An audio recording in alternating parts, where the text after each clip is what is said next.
আসসালামু আলাইকুম সবাইকে। ফ্রিল্যান্সার রিফাতের নতুন একটি ভিডিওতে সবাইকে স্বাগতম।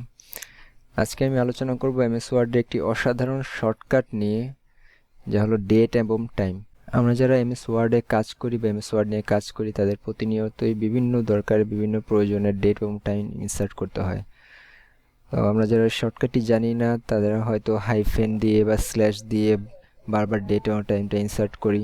এটা খুবই বিরক্তর একটা কাজ। তো আশা করি আজকে থেকে আপনাদের এই বিরক্তির কাজ করতে হবে না। খুবই কম সময় এবং শর্টকাটের মাধ্যমে আপনার ডেট এবং টাইম অটোমেটিক্যালি ইনসার্ট করতে পারবেন এমএস ওয়ার্ডে। তো ভিডিও শুরু করার আগে সবাইকে আমার চ্যানেলটি সাবস্ক্রাইব করে রাখার জন্য অনুরোধ করা হলো, আরও এরকম গুরুত্বপূর্ণ টিপস এবং ট্রিক্স পেতে। আমি এখানে অলরেডি একটি ওয়ার্ড ফাইল ওপেন করে রেখেছি। আমরা দুই নিয়মে শিখবো, একটি হলো কিবোর্ডের দ্বারা, কিবোর্ডের শর্টকাটের দ্বারা, আর একটি হলো মাউসের দ্বারা। আগে আমরা চলুন মাউসের দ্বারা কিভাবে ডেট এবং টাইম ইনসার্ট করব সেটি দেখে আসি। এই জন্য আমরা ইনসার্ট ট্যাবের মধ্যে একদম ডানের শেষের দিকে এখানে ইনসার্ট ডেট অ্যান্ড টাইম নামে একটি মেনু আছে, এখানে ক্লিক করব। এখানে ক্লিক করলে আমাদের সামনে একটি ডায়ালগ বক্স ওপেন হবে। এখানে অনেকগুলো ফরম্যাট থাকবে। তো যেই ফরম্যাট আমরা আমাদের দরকারি ফরম্যাটের উপর ক্লিক করে ওকে ক্লিক করলে আমাদের টাইম, আমাদের ডেট চলে আসবে।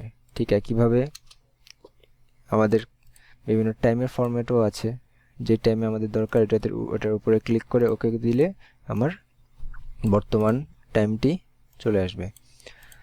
আমাদের যদি বাংলা দরকার হয় তা আমরা বাংলাও করতে পারবো। এই জন্য সেমভাবে ইনসার্টের মধ্যে এই ডেট অ্যান্ড টাইম মেনুতে গিয়ে এখানে ল্যাঙ্গুয়েজ আছে, ল্যাঙ্গুয়েজে বাংলা সিলেক্ট করে দিব।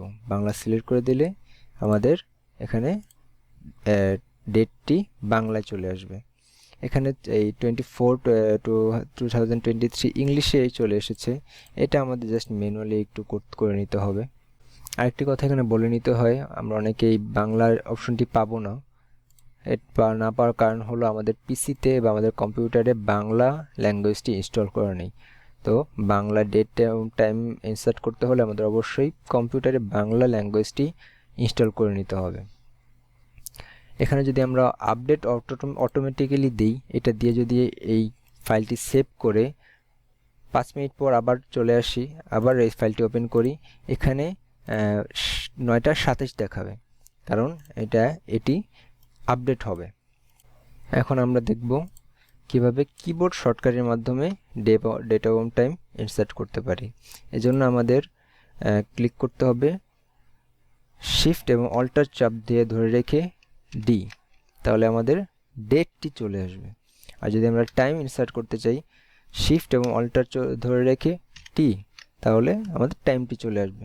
আমরা যদি এই ফরম্যাটটি না চেয়ে অন্য একটি ফরম্যাট চাই, তাহলে আমাদের আগে মাউসের মাধ্যমে আবার ওই ডেট এবং টাইমের ডায়ালগ বক্স ওপেন করে অন্য ডেট বা টাইম সিলেক্ট করে এখানে সেট অ্যাজ ডিফল্ট এই অপশনটিতে ক্লিক করে দিতে হবে, ইয়েস করে দিতে হবে। তাহলে আমরা এখন যদি আবার কিবোর্ডের মাধ্যমে শিফট অল্টার ডি ক্লিক করি, তাহলে আমরা যেই ফরম্যাটটি সেট অ্যাজ ডিফল্টে ঠিক করে রেখে এসেছি ওই ফরম্যাটে আমার ডেট এবং টাইমটি ইনসার্ট হবে।